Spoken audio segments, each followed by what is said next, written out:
When it comes to mobility vans, you have choices in style, reliability, and functionality. You don't have to compromise. My name is Justin McMinn, and this video is brought to you by Colorado Fleet Mobility. Let's go check out your options. Are you looking to drive or be the passenger? In this video, I will show you your options and what to look for. I have assembled the top 3 most converted mobility vans on the market today. Here we have a Dodge Grand Caravan built by VMI. This side-load ramp van has a ground clearance of 8 inches, a ramp width of 29 inches, floor height of 8.5 inches, and entry height of 56 inches. Toyota Sienna, converted by Freedom Motors. This side-load ramp van has a ground clearance of 8 inches, a ramp width of 29 inches, a floor height of 8.5 inches, and an entry height of 55 inches. And the Honda Odyssey, converted by Rolex. This side-load ramp van has a ground clearance of 7 inches, a ramp width of 30 inches, a floor height of about 9.5 inches, and entry height of 55 inches. Over here we have something quite interesting. This vehicle was not converted or altered in any way. This is the VPG MV1, and it has a ground clearance of 9 inches, ramp width of 30 inches, 90-inch long ramp when fully extended, floor height of 16 inches, and entry height of 56 inches. And it was specifically designed and built for mobility passengers. Vehicle reliability comes into play when selecting a conversion van. When looking at used vehicles, you need to consider the longevity of the donor vehicle and its consumer ratings. Also look at how many miles the vehicle typically lasts. Does it show excessive signs of age? And you should always be aware of rust along with collision damage. Ramp width, angle, location, and style should all be factors you consider when choosing your next vehicle. Interior space such as headroom, width of door, lowered floor. These are all confined by the manufacturer's specifications that the conversion company will have to adjust the tolerances for your specific needs. Let's talk driving experience. This vehicle is going to handle much differently than one that rolled off the production line. The reason for that is the added weight, suspension modifications, and of course the lowered floor.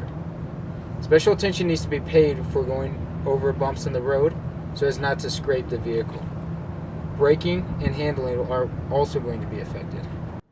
Optional accessibility aids can be added on top of the conversion to assist with the driver. One such is a transfer seat like this that can move into position, allowing the person to transfer in and then move into position in order to drive the vehicle.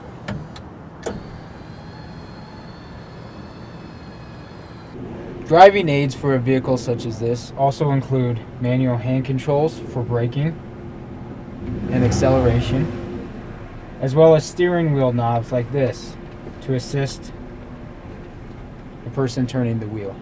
There are several different ramp styles in these type of vehicles. The 2 most common being in-floor ramps and bifold ramps, just like this one here. A bifold ramp is going to have several advantages over an in-floor ramp. One of the most easy to understand is that the floor is going to be about an inch lower on the bifold ramp, whereas an in-floor ramp is going to take up that space due to its design. The bifold ramp is actually also a little bit easier to service due to the motor and the mechanism being external to the floor.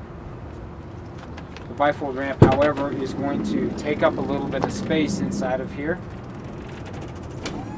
and it's going to be a little bit more noisy when driving. Here you can see the in-floor ramp. There's no ramp sitting next to the door. It's all sitting underneath here, under that access panel. So you will lose a little bit of the space there.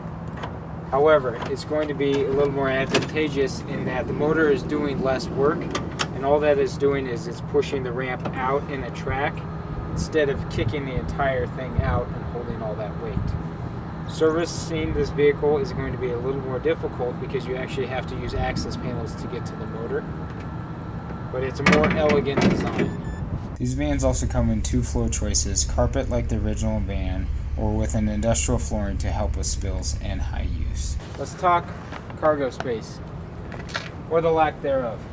Because this floor has been modified, the original manufacturer tire had to be moved, and this donut was put in its place. It then eats into that cargo area on these type of vans. Thank you so much for watching. If you have any questions or comments, please let us know and visit our website at coloradofleetandmobility.com. Thank you.